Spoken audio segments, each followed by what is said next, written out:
नमस्कार दर्शक बंधु आपण मानक आम चैनल स्वागत जनाऊँ।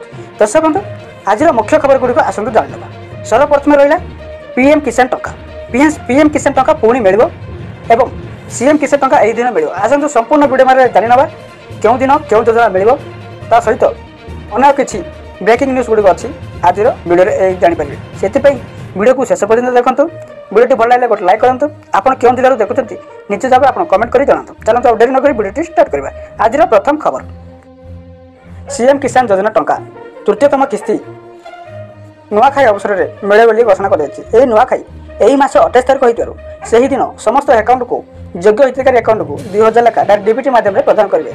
से आप केवाईसी बाध्यतामूलक रही आप बैंक खाता में आधार कार्ड सह संयोग करूँ। आपन आधार कार्ड को मोबाइल नंबर संयोग करूँ। ता सहित कृषक ओडिशा पोर्टाल में पंजीकरण करूँ। यही तीन कर रखु आपन को नुआखाई सीएम किसान तरफ 2000 टଙ୍କା आसीज। परवर्ती खबर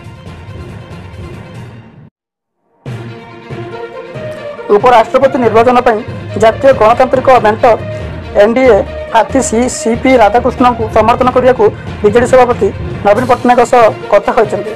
प्रतिरक्षा मंत्री राजनाथ सिंह से नवीन स्वास्थ्यावस्था बुझा सह एनडीए प्रार्थी को समर्थन देवा अनुरोध कर सूचना मिली। राज्यर अनेक जिलार सुना गच्छित थिबा नहीं जियोलॉजिकल सर्वे ऐप इंडिया स्पष्ट करिछि। किछि जिलार अनुसंधान जारी रही बेले सूचना मिली राज्य में प्राय 10-12 मेट्रिक टन सुना खाईपारे बोली आकलन कर बेले देवगढ़ प्रथम सुनाकनी ब्लॉक नीलाम करने को राज्य सरकार प्रस्तुत होता जमापड़ी।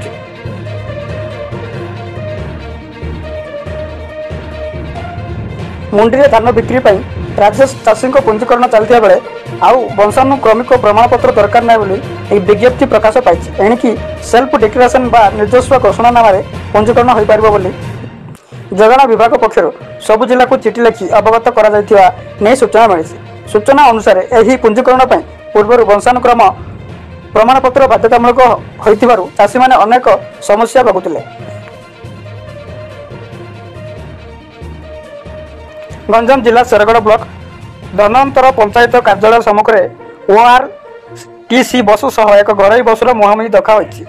घरोई बस ड्राइवर गुरुतर आहत होइथिबा बेले ओआरटीसी बस रे थिबा 10 जन छात्री अल्पके भर्ती जाइथिबा जଣା पड़िछि। सूचना अनुसार घरोई बसटी शेरगढ़ अभिमुखे जाउथिबा बेले ओआरटीसी बसटी शेरगढ़ पुरी अभिमुखे जाउथिला।